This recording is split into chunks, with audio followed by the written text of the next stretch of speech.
Hi, welcome to Banking Frontiers. My name is Manoj Agrawal, and today we are hosting a very special discussion: the the three V's of applications, and how we can use them to boost the application capital of a financial organization. So I welcome you all to this discussion, and let's hope we get a lot of interesting insights out of this. I'm Davis Jose. I represent South Indian Bank. I lead the Business Intelligence and Analytics department. I am a pure technologist, and I have 25 years of experience. And I have been in the bank from the day one of joining. And I have been into the software development piece earlier, and now I have moved to the analytics space. Yeah, amazing. Very good afternoon, everyone. It's my honor and privilege to be, part of all great leaders across all the industry connect. I have close to 2 decades of experience. Moreover, I can say born and brought up in cybersecurity. But purely, I got into the BFS sectors. It's maybe I have come across many insurance as well as the banking as well as the fintech. Right now, working as a senior VP and for one of the major, the fintech sectors, where we do the payment gateway and all the stuffs. Good afternoon, all. I was a CXO of Syndicate Bank before merger into Canara Bank. Now I am in charge of the same setup because the integration is still going on. It will go on because it is not easy. So I have a total of 30 years of experience in various all 3 lines of defense as a pure banker, then into IT operations, IT security, IS audit and financial audits also. Then landed up as a CISO. I'm really very excited to share and get ideas, inputs from all of you. And almost a quarter of a century I have been in this IT industry and working across. Most of the times I was in banking. A couple of years I spent in telecom, and last 10-15 years I'm with various banks. Currently I'm working with IDFC First Bank. I'm Ratnesh Chandra. I'm a CTO of Punjab and Sindh Bank. I'm currently looking after the IT, and we are setting up, we are bringing the technology related to branch networks, and where we are bringing actually ISD-WAN and other things and all that. And parallelly, we are actually implementing security solutions, different types of security solutions and all that. So there are a lot of IT integration, IT project is going on all that. Hi, good afternoon, and welcome to all the panelists. It's great to be amongst this august company. My name is Dhananjay Ganju. I'm the managing director of F5 Networks. Hey, good afternoon. I'm Satish. I am responsible. I'm the software lead for F5 in India and SAARC. Primary responsibilities include looking after the software business and providing software consulting services to my customers. How has each of these 3 V's shaped the digital transformation in your organization? If you could briefly comment on that, just an overview, which V is making the biggest difference or making a major difference. Let's get that perspective. Let's start with the bankers. Davis, would you like to start? If we see that in the earlier periods, most of the banks or any other organization may be having a few applications only. Maybe they might have had a co-banking system. They might have had one accounting system, a payroll system. That was maybe a handful of application was only relevant at that point in time. But now, if you see a huge number of applications, I'll put the word huge, because if you take any segment, for that segment itself, you can see a lot of applications. There may be one application for customer onboarding. There may be another application for processing what is done, and another application for reporting. And then ultimately, there will be an analytics piece also coming towards the end. So what is happening is that if you take a simple loan processing system, there will be an interface for customer to enter it. There will be a processing solution, and there will be a backend systems. So the variety of applications have increased a lot. And yeah, that's what I want to make here. And with the increase in the number of applications, the complexity also has increased. You need to understand that each application has to talk to each other. Yes, correct. Yeah. So what is happening is that the APIs have come into play a major role in today. Earlier, there was no API. There was only a single application which was handling the entire requirements of a banking. Now, that single application is split into various pieces which is connected through APIs. So ultimately, what is happening is that the easiness of bringing in any change. Earlier, since we had only one application, whatever change we have to be done, it has to be done on the same application. Yeah. So the complexity, everything was huge. Whereas now it has been broken up into pieces. So you are able to bring in change to the relevant piece itself. Right. Maybe you can bring, if you want to change the user interface, you are able to do it without affecting the backend systems. To some extent. The number of applications have gone up. But in that sense, complexity has gone up, but each piece is much more manageable. So the change what the bank or the application owner, the changes to be, if any changes have to be brought in, that has become easier from the technology stack. But at the same time, the API integration has enabled that to happen. Right. Yeah. I mean, there are quite a few changes, and which are very amazing, and which are very long-lasting changes which have happened in the last few years, I would say, and most of them are attributed to the digital era we are going through. A couple of things. I mean, one very, very important thing is now we expect the customer to interact more and more using a digital media. Which was unlike earlier cases. For a bank, for example, customer had simply to come with a form, fill some 10 forms, and get an account opened, maybe get a LC or get a loan or blah blah blah. So everything is done by the bank user. But nowadays, in the digital era, the customer has to interact with the systems directly and get his things done. I mean, that is what is being promoted, and that is what is required. What it means is your system should become more and more idiot-proof. Your system should take care that the customer doesn't commit any mistake and later on he has a problem. I mean, this is a very important change which has happened in the digital era. We want the system to take care of all the nuances or all the idiosyncrasies the customer is capable of doing. The same thing, there should be validations while he is entering the data. And most of the validation should be enough that later on when it hits the main system, it goes through, it is not failing. I mean, that is a very challenging thing, but that is very important because your bank user is trained to a certain extent, your customer is not trained. So your systems interface should be intuitive. They should be idiot proof. I mean, that is the American terminology. They should be idiot proof. That is the first thing. Second thing is now is the era of platforms. You can divide an application world into three parts very clearly. The front end facing the customer or the business user, the system of records, the whole huge transaction systems, the core banking system, trade systems, treasury systems, and they will be in the back end. No one would even realize where are they, and not necessary. The front end is something people will interact, both your bank user as well as the customer. And then you have got something called as integrator, and that is why one of our speakers mentioned API is becoming popular. So API is nothing but allowing you to talk between two interfaces, whether they are two different systems or they are the front end and the back end. And that is a very important change which has happened in the past few years.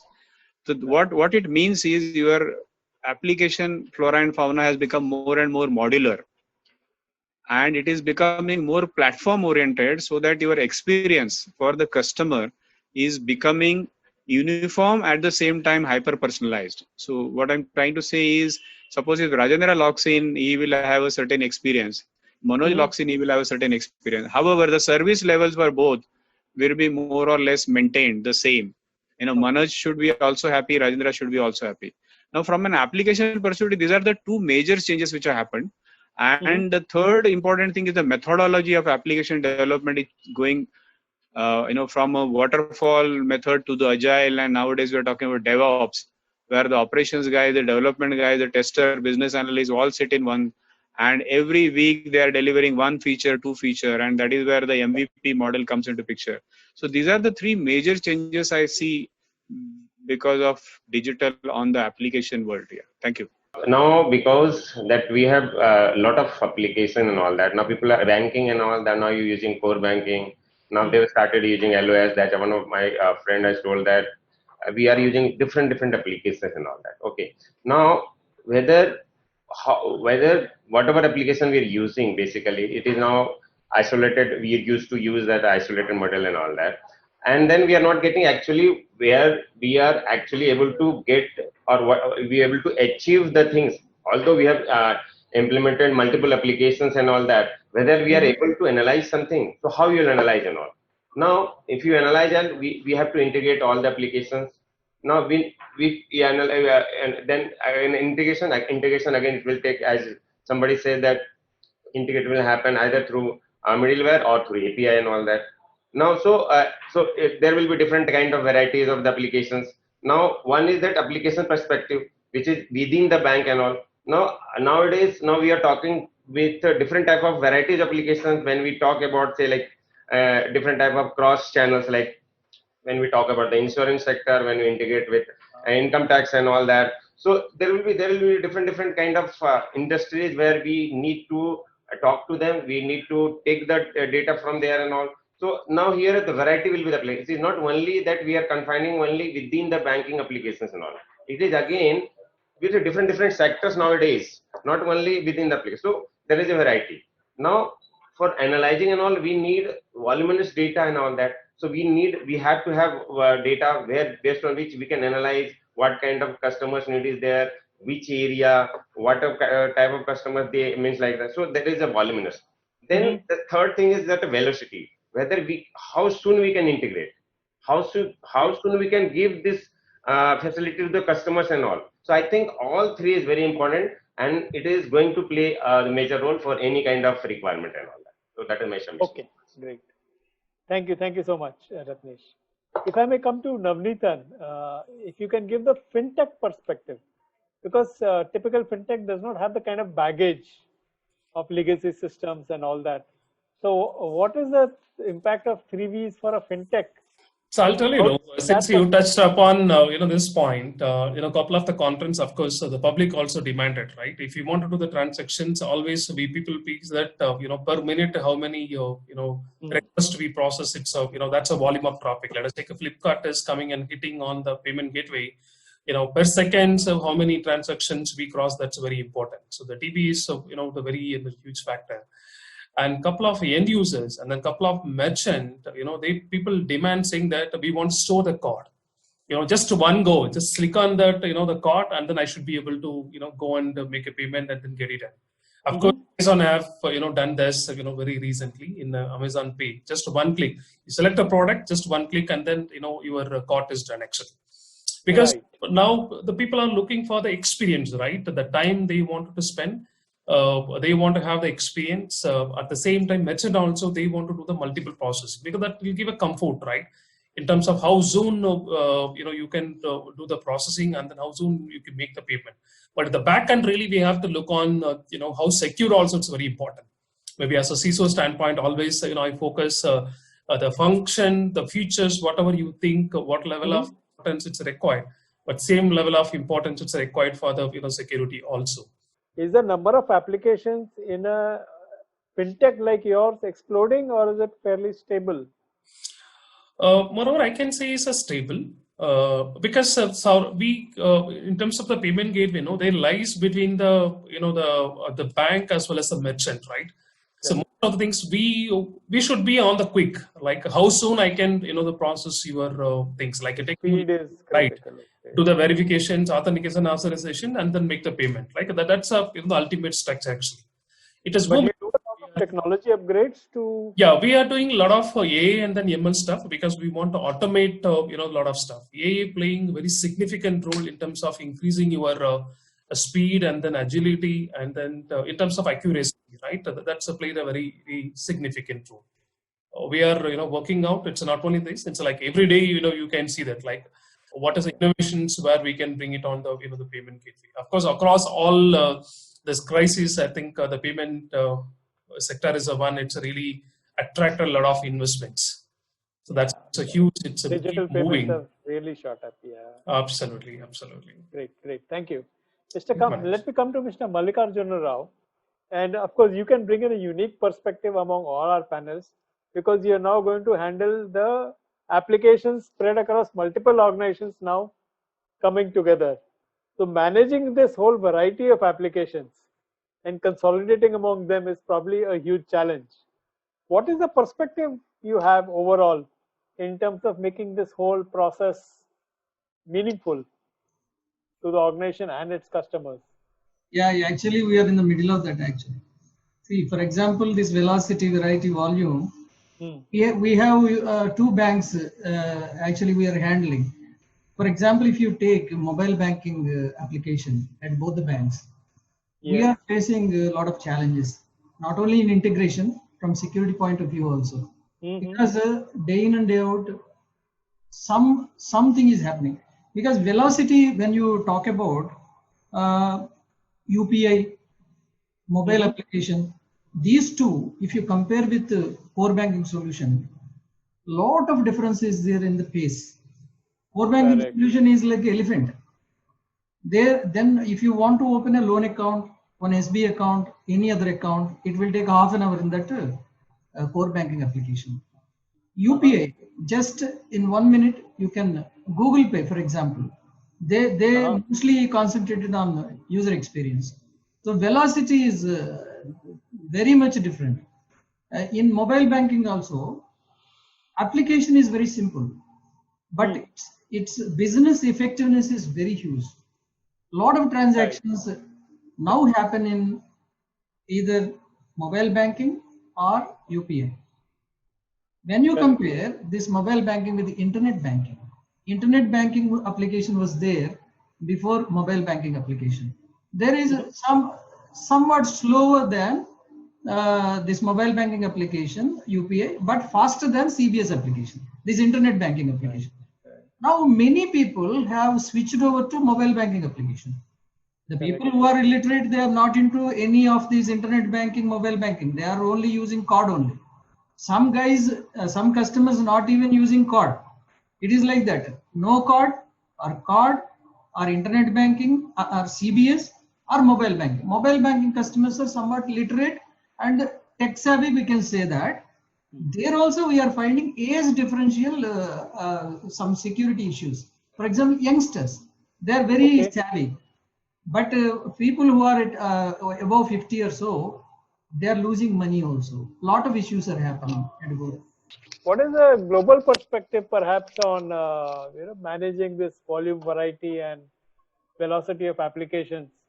How is technology playing a supporting role? Ultimately, this is a game of technology, right? And since you are a technology guy, what role do you see technology playing in driving this digital transformation and handling all these different V's? Volume. To the points that all the participants have made, and very interesting ones, especially how Mr. Davis started, that everything seems to be application now from where we were. So to that point, let me take the participants about a couple of decades behind, and how did companies kind of define their assets? They defined their assets by how big their machinery was, how big their buildings were. That was the machine capital era. And then, maybe a decade or two ago, human innovation overtook the machine capital era, and we came into the human capital era.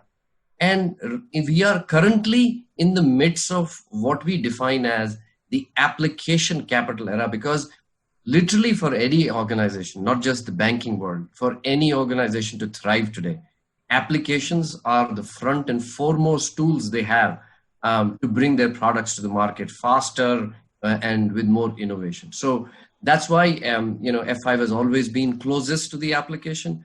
Our primary job as a technology provider is to accelerate the application, protect the application, provide visibility, management, and control. So from our point of view, we are closest to the biggest capital that an organization have today. So that's kind of a 50,000 feet view from a technology perspective. Great. Let's go ahead then. So it's good to know that there are tools that can help manage the new kind of capital. Well, there have been always tools to manage the buildings and the machinery and all. What do you say about bringing in lots of new applications versus taking existing applications and keep modifying them to make them suitable for the new age? So would you like to be like a fintech that brings in new things quickly? Or would you be like, do you see more value in traditional banking, traditional strategy, where you take something which is good and keep maintaining it and, using it, keep taking that advantage of the legacy? So, sir, I feel that to be very blunt here, I would say that the obsolete applications or old applications should be stopped at some point in time, and we have to switch over to the new ones. Okay.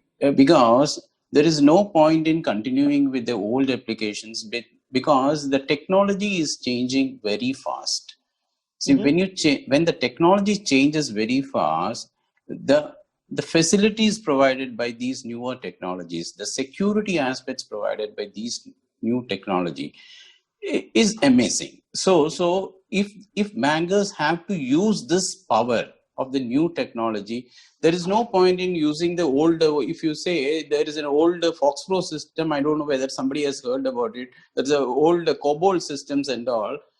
Yes, if you ask me, can I do it with COBOL? Yes, I can do it. But the effort and time what you spend to bring in modification using the old framework is tremendous when you do it with the similar application with the technology currently what you have. For example, if you want to bring a UI screen on the mobile, or if you want to process millions of data, you will not be able to do with the old technology. Yes, but if you ask me, can COBOL do that? Yes, mainframes were running at that point in time. That is true.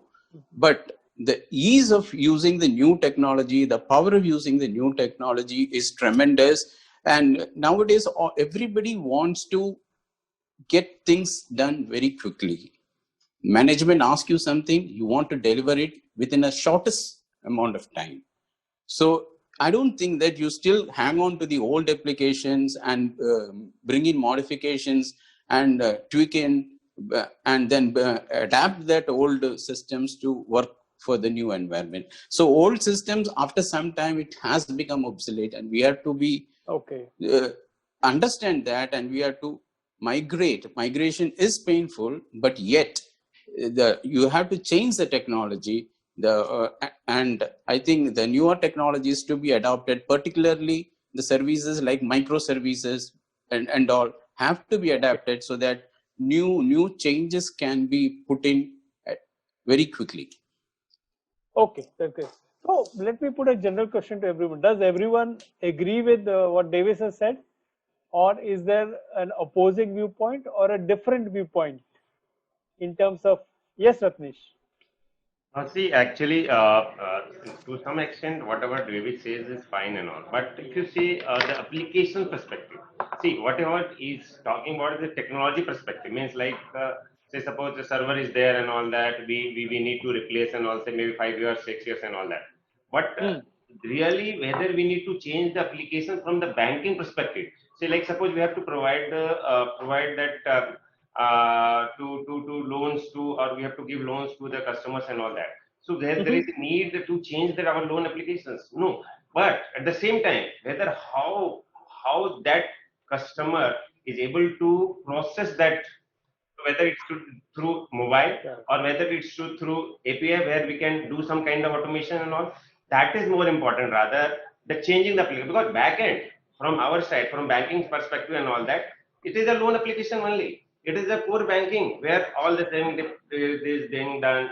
current deposits being taken care and all that, all kind of calculations there and all that. So from application perspective, for banking perspective, for taking, what is banking? It's just giving loans or taking loan or taking deposits, something like that. For that perspective, you say that application is same, everything is same at the back end. But because of that interface is changing, because of the technology is changing, we have to change accordingly, and we have to provide things to the customer so that it can be accessed easily, it can be accessed fast, it can be accessed securely and all that. And at the same time, there is no need to go branches as per the earlier time and all that. But ultimately, from the banking perspective, I think that application, I don't think that application, the base, the funda is going to change at all. So basically, if to summarize what both of you said, back-end applications probably have a longer life. Yes. Front-end applications probably have a shorter life. Can be replaced more faster, right? Yes. Okay. Yeah, Manish, in addition to two more perspective, right? Yes. If you say the earlier stages, the people will have a separate R&D department. We all would have come across separate R&D department. They have a dedicated fund, irrespective of the company growth. They will be keep inventing something like that actually. But if you see the current scenario, it's like not much people apart from who have a great muscle power. So they don't invest on the R&D. The same fund they are investing on in terms of acquiring the startups, right? Because they come out with the user experience or the user expectations, or in terms of to fulfill us rightly, he had told in terms of agile, and then in terms of the speed, or in terms of user adaptations, like in terms of instead of investing on the R&D, the people are investing on the applications who is on the small startup and then getting to the of their respective. That's what it's happening on the current sector. And then other way, if you see this, it's security. Of course, features needs to be balanced. Earlier, if you take your credit card or debit card, it was with the magnetic tapes, right? Then we come out with the EMV chip in terms of to ensure that all the things and all. Then we come up with the NFC, right? Just you can do close by and then tap it. Definitely, maybe in another year or two, the card also it may disappear. It's everything is on the wallet. Just you enable on your mobile, and then it talks each other and then close the payment. It may not be a the physical contact, but however it have the NFC on the mobile itself. Now most of the mobile they are providing that concept also. So all of you have talked a lot about integration, which is clearly very important in the banking, in the financial sector. But one of the very important trends I've seen lately is everyone is talking about automation. So automation, apparently it seems, is giving a lot of value to the customer also. Okay, because it enables the things to happen much faster. What used to take 1 day to process maybe can be done in 5-10 minutes, things like that. So that is automation in terms of customer services. But when it comes to automation in managing the whole IT and business processes and IT resources, is automation playing some kind of role? Or is there still a lot of manual work in all this? Maybe Rajendra can say something. Automation within IT. That is a very interesting thing actually. And automation is something, a parallel stream running on across all organizations, particularly in the bank, for two reasons. Because it is hand in hand with the digital goal. The reason I'm saying that is because the expectation from a digital outcome is faster time to market. And when you say that if some customer does some transaction, maybe account opening or maybe asking for a loan, and if your backend office is not equipped to have that maybe people are talking about getting a loan with less than a minute. So that can happen only when we have automated processes in the backend. So I'm talking not only the machines but also the people. Like nowadays people talk about robotics process automation. Right. They are nothing but agents helping the business to be faster. There are some agents which can actually give productivity 3 times a normal person could do. The same person does it 3 times. Same thing, there are chatbots which can assist a call center agent and increase their productivity. These are the important aspects which are linked very closely to the digital era. Automation is a must. Of customer facing, I'm saying, let's say you have to make changes in infrastructure, add new virtual machines, upgrade the patches, change the version of the database or operating system. There's a whole lot of work happening within IT because IT itself is a very complex animal. So are some of those things getting automated? Yeah, I mean, cloud is nothing but the answer to your question. I mean, on a click of a button, I can get an application server up and running. On the click of a button, I can have a database up and running.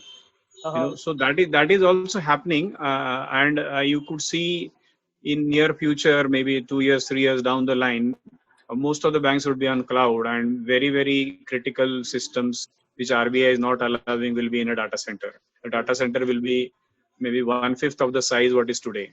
Those changes are bound to happen.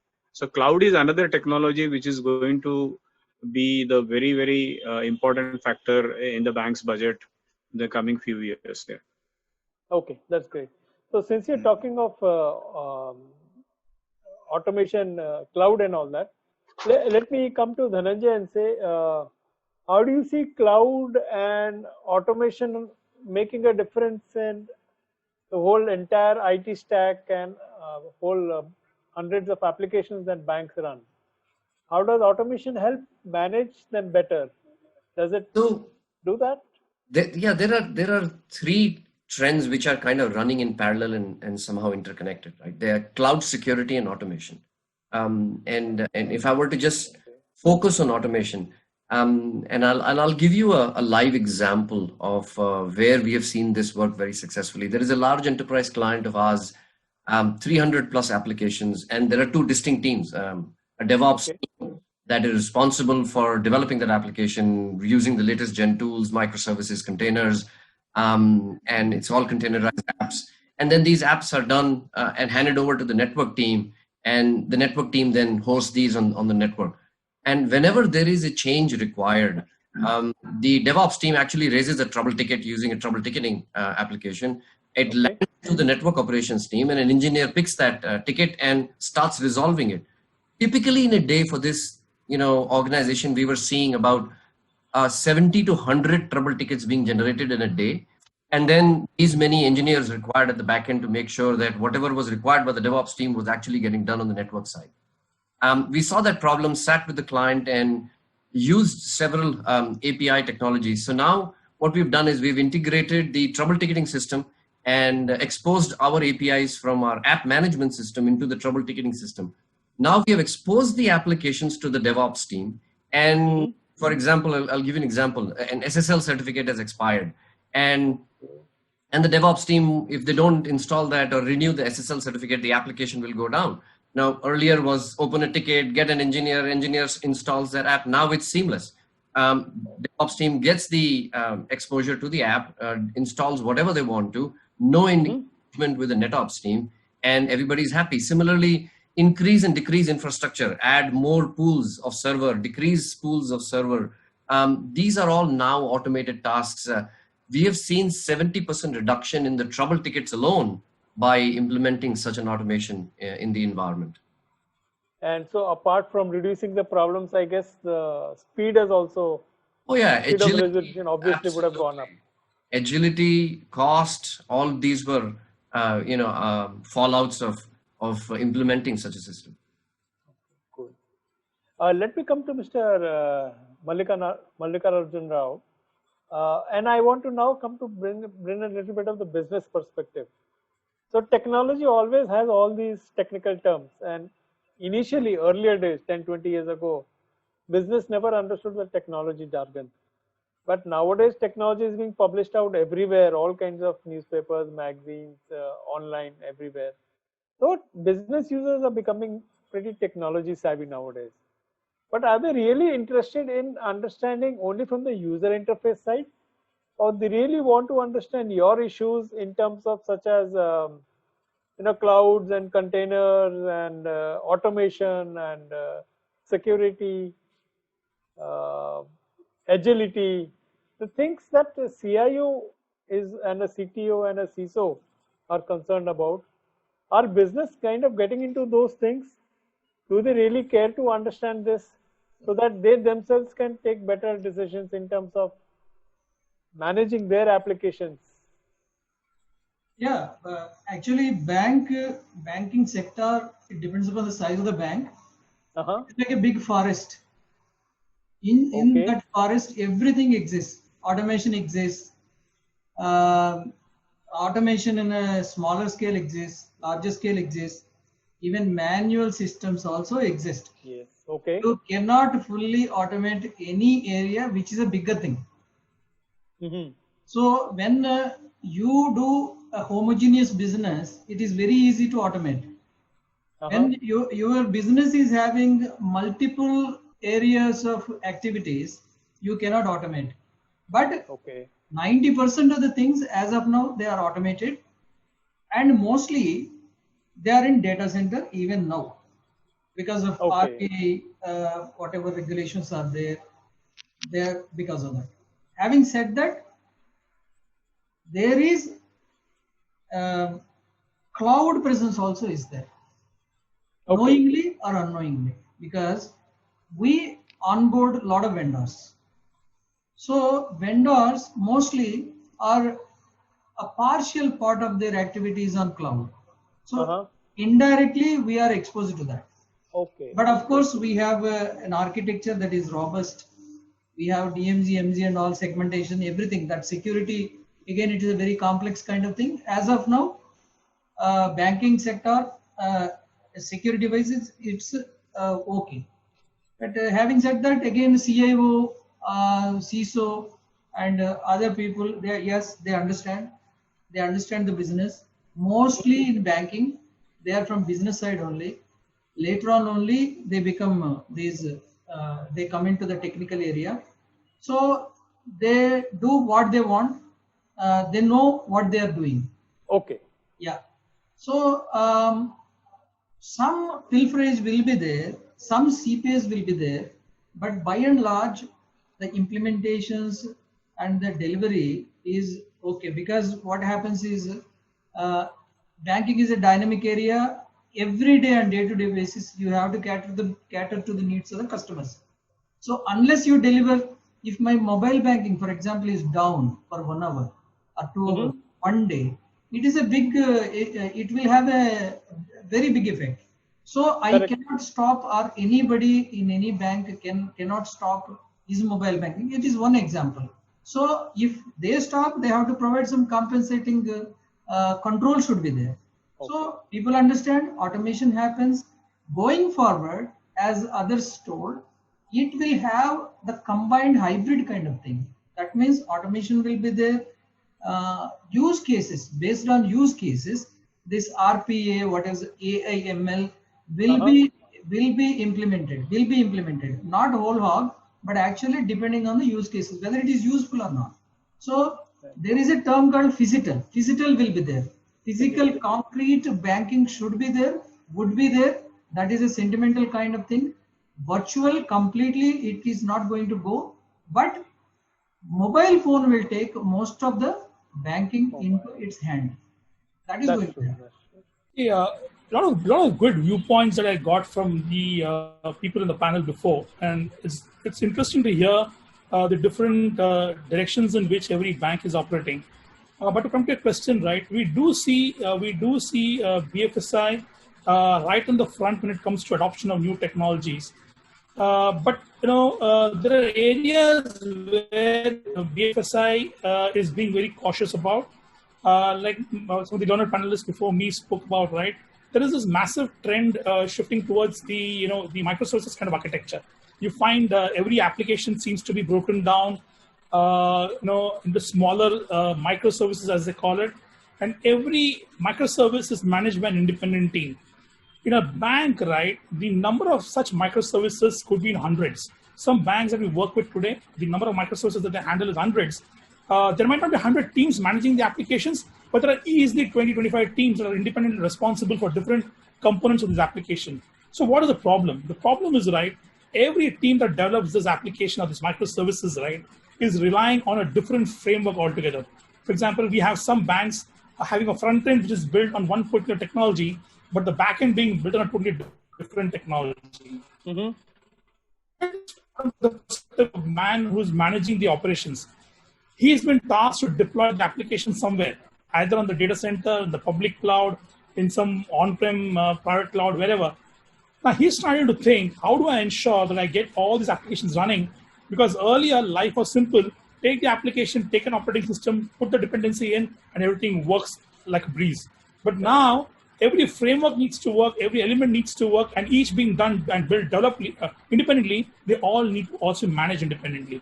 This is where I think the microservices bit has been one of the reasons why some organizations, especially BFSI, though they're experimenting a lot with it, we find them going to be a little slower. On the contrary, right, traditional IT organizations, if I were to name them, and nothing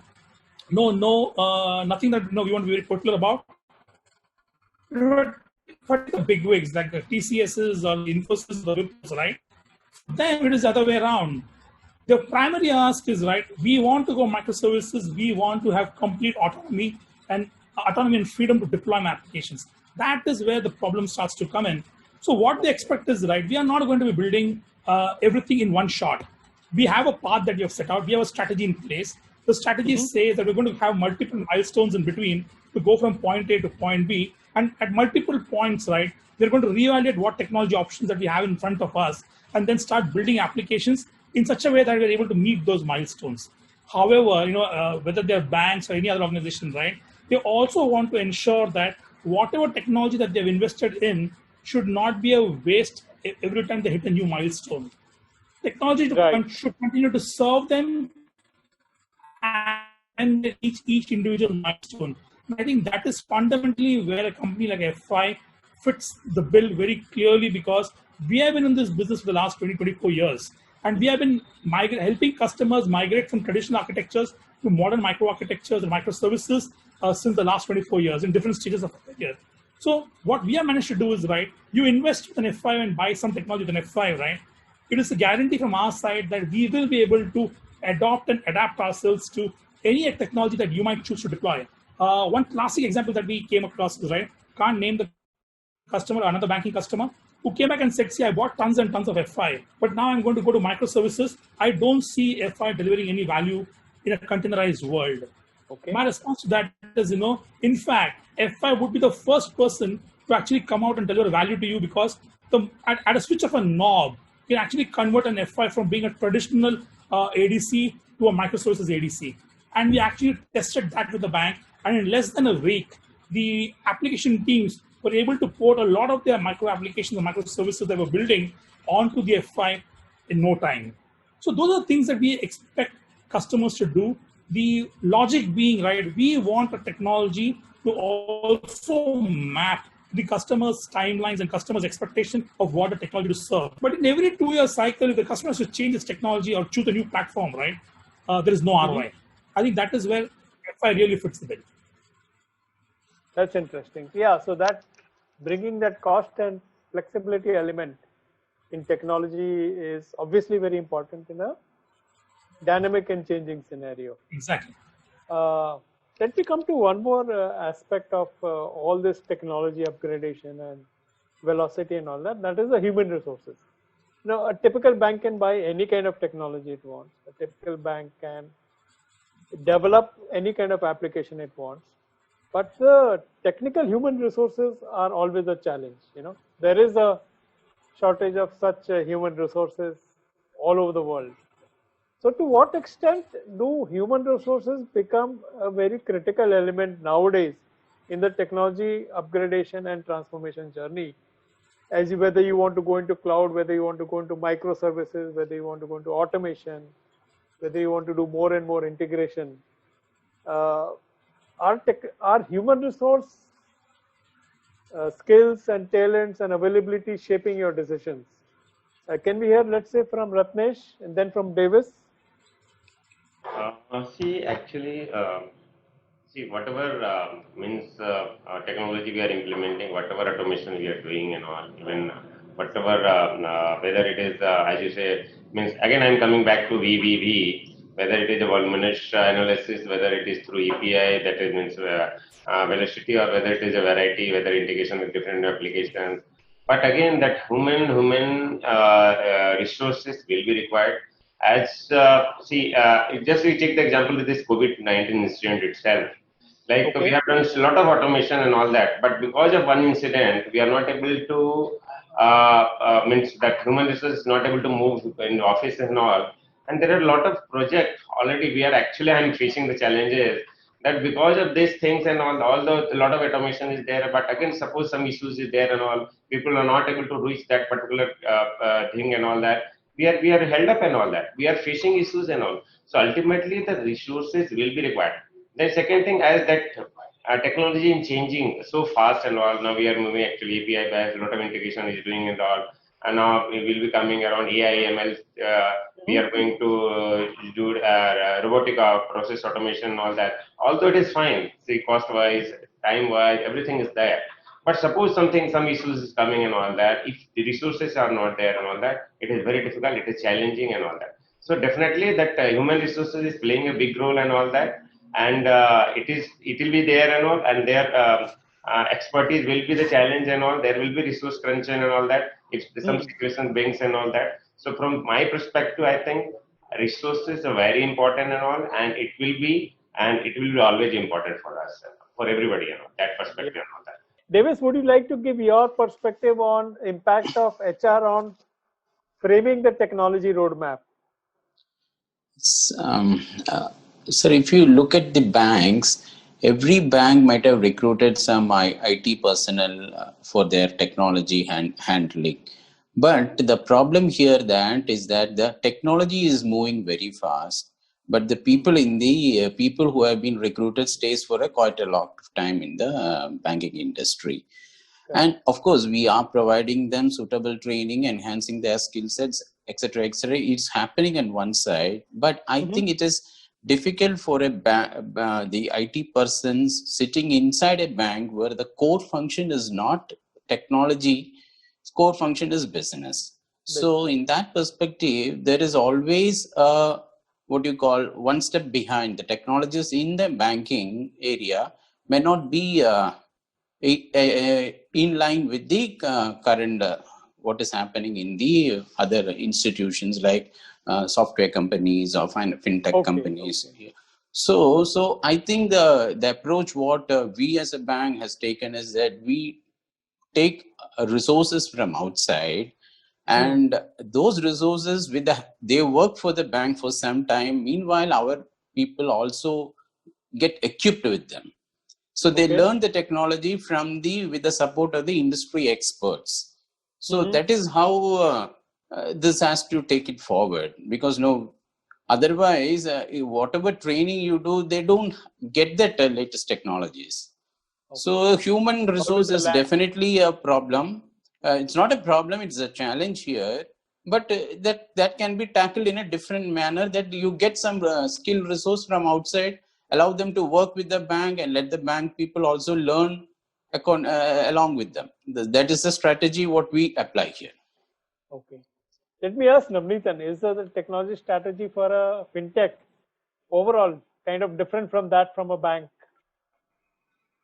See, absolutely, we have it. That's no, second thought, right? Otherwise, you cannot be in the market. That's always every day is a fintech. It's always off way. It has a naming, right? That without technology evaluations, where we cannot be stand in the the market. That things it's happening. That's no second thought.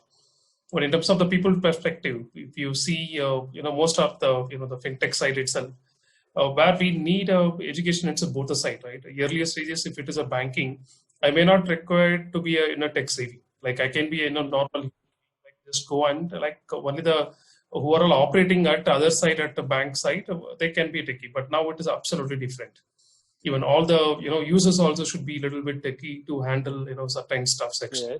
Yes. So that's very important, because that's what as one of the leaders mentioned, most of the fraud which has happened because of that things. It's not only illustrated, it's mostly the education, because I have personally done the investigations. I don't want to disclose the name, but one of the high court judge he got into the trap. It's close to 1.8 lakhs. Let me come to Rajendra and ask you, what kind of technology roadmap do you see for application modernization, for applications to really drive the new level of innovation or customer engagement or business strategy that you see in the next 2, 3, 4 years? Yeah, so a couple of Is it things we going are to be doing, an as I said. application-centric world or not also? No, so it is going to be a slightly different world. Like for example, as I said, there are a couple of platforms which come to the forefront. Like Salesforce, TIPCO, as a ESB. So it is going to be more a platform-oriented thing, so that there is a uniform experience and there is a faster time to market. Okay. So that is one important aspect which is going to there. The second aspect, this is some good news for the fintech companies, and this has been happening in India for the last 2-3 years. You tend to delegate the modernization to the fintech company. What I mean by that is, if there is already something available which they already innovated, why not use it for the banks? And many banks are doing it. One is either you collaborate with them as a platform and allow them banking services along with their, like for example, we do a lot of things with Zero Year. I'm just to give an example. So they are a housing loan company, but all the other services are provided by our bank, and we collaborate with each other. So it is a symbiotic process. So these sort of processes are going to be more and more in the near future, because a bank putting in, as someone rightly said earlier, R&D and getting a product designed, it is going to be a tough challenge.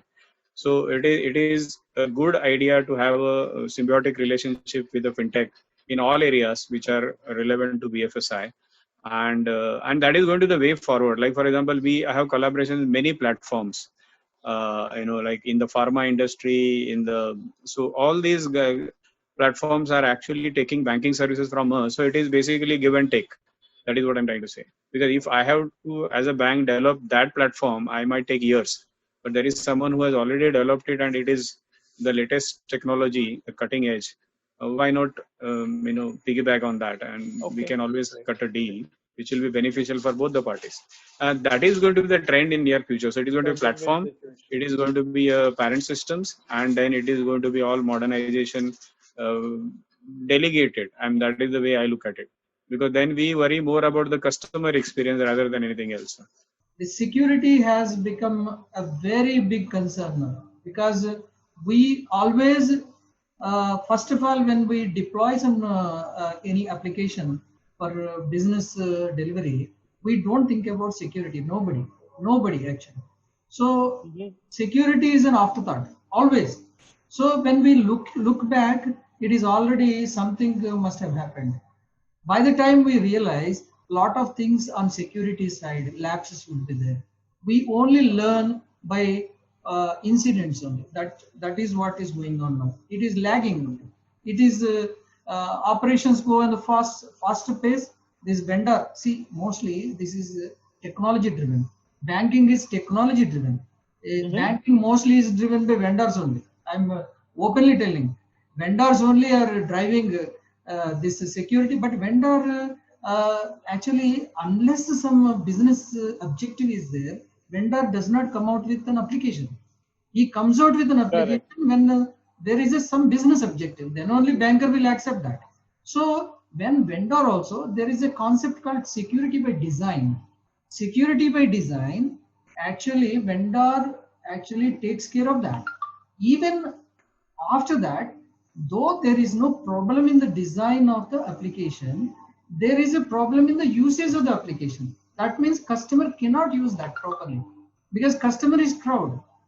The frauds are actually that peripheral. It is not systemic. We cannot consider it as systemic. To that extent, it is okay. We are running safest banking, but we might come out with solutions for this, and this is what is going to happen. And cloud is one thing. Cloud is one thing, and we will divide these services into two things: critical and non-critical, where immediately we have to deploy. Immediately there is an ROI is there in going to cloud. We will go also. For example, some of the financial transactions or financial applications, we cannot host them on cloud, but some other things will be there. Some other MIS, some submissions will be there. Lot of applications will be there. Like audit application is there. Like your inventory application is there. And at the same time, on the other hand, your mobile banking, CBS, these are critical applications. Critical applications will be in data center, non-critical applications or partner dependent applications will be in the cloud. Partner also. Yeah, Correct. cloud is going to come, but this is a mixed hybrid kind of thing is going to happen. It is great. Okay, so I think Mallikarjun sir more or less summarized everything and anything that F5 does today. I was more than happy to hear him. He was basically speaking for F5. That is one. The main thing that I personally feel, a few things that are happening, okay? And exactly what he spoke about is exactly what we are doing today. Welcome to F5, sir. That is one. The point that I'm trying to say is, right, a couple of things will happen. All the panelists that we spoke today mentioned about some initiative that they're taking to go microservices. If it is microservices, right, one thing is given, APIs are going to be the next volume traffic that they're going to see. It is not going to be the traditional applications. It is going to be APIs that will talk to each other because they're all microservices. Mallikarjun sir also mentioned that, we are going to go with micro ATMs to rural India and wherever. And that these rural and micro ATMs, the volumes are way more than you can think of. Imagine the amount of API calls these devices will start creating on the central banking system. Your loads are going to change. They're going to go up sometime of part of the day. They're going to go down some part of the day. And you need to manage those loads. When you take the bank from the bank to a remote area, imagine the amount of security you need to build in the path. Things like fraud prevention, protection, API protection, all these need to be a part of the design in the core itself. And the third and the last point that I think Mallikarjun also mentioned is the fact that they also want to see data and some amount of analytics to support this vision, wherein all this data that we have captured in the path between the customer and the backend application needs to be visible somewhere, so that looking at the data, right, a CIO, a CISO, an IT head, someone can look at the data and start taking decisions that make more sense to the operations part of it. Now, all these are by default elements of an F5 solution. Right from the point when you deliver an application to the consumer, right, we have security built in, things like API protection, bot prevention, even fraud management is a part of a stack. In terms of visibility, today we announced something called as a beacon service, wherein you can actually take all telemetry stream data from all the devices that you have in the path. When I say in the path, I'm talking about the customer on one end and the application on the other. Take the data from all these elements, push it to a SaaS service, and there you can actually start looking at how your application is faring, how your API calls are doing, what is the latency that you're seeing, what kind of security exposures are you witnessing. All that data is visible to you in one single pane of glass. And from that point on, you can actually now start taking decisions to say, how do I improve the situation back into my on-prem environment or in public cloud? All this is a part of an F5 stack by default. So this is something that we already have available. In fact, Navneet also mentioned this point about fraud prevention, how it is becoming very important in today's times, right? We have been talking about this for a long time.